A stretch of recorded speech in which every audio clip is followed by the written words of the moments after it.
Hello का जी साली जी का हाल बा? ठीक बा ए जीजा जी रउए अपन बताई। तब भुला गेल बाड़ू जीजा के? हम कहे के भुलाई जाए, रउए ना अपना भौजाई में बिजी रही ना। अरे भौजी हमार धन हई कि भैया के धन हई? अरे छोटा की सुन रे, अब दिन भर हो चिल्लाते रहेली, लीर और भौजी बोलावे लगली, रुक जाई थोड़ा देर। दीदिया बोला बतिया वेट कीजिए, आते हैं तो बात भर पेट कीजिए, समझ रहे हैं ना जीजू? ए दीदिया बोला बतिया वेट कीजिए, आते हैं तो बात भर पेट कीजिए। ए बाबू तनी धर ता फोनवा आवतनी। चाचा गोल लगताई। आदित रे। हाँ चाचा।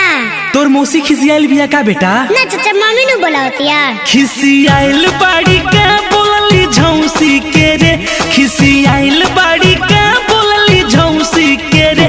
बेटा का हाल बा तोरा मौसी के रे, बेटा का हाल बा तोरा मौसी के रे।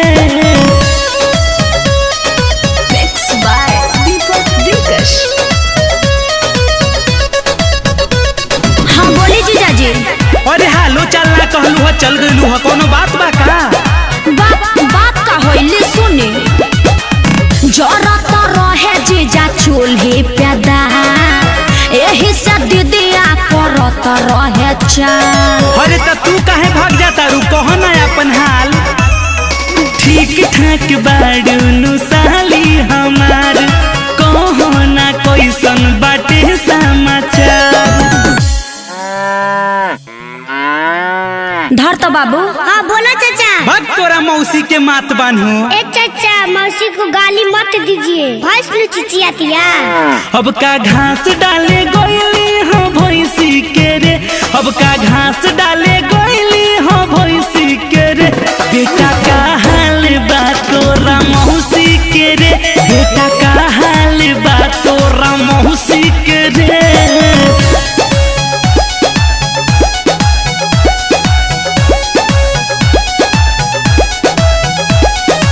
ए जीजा आइब ना, बड़ी मिले के मन करता रउआ से।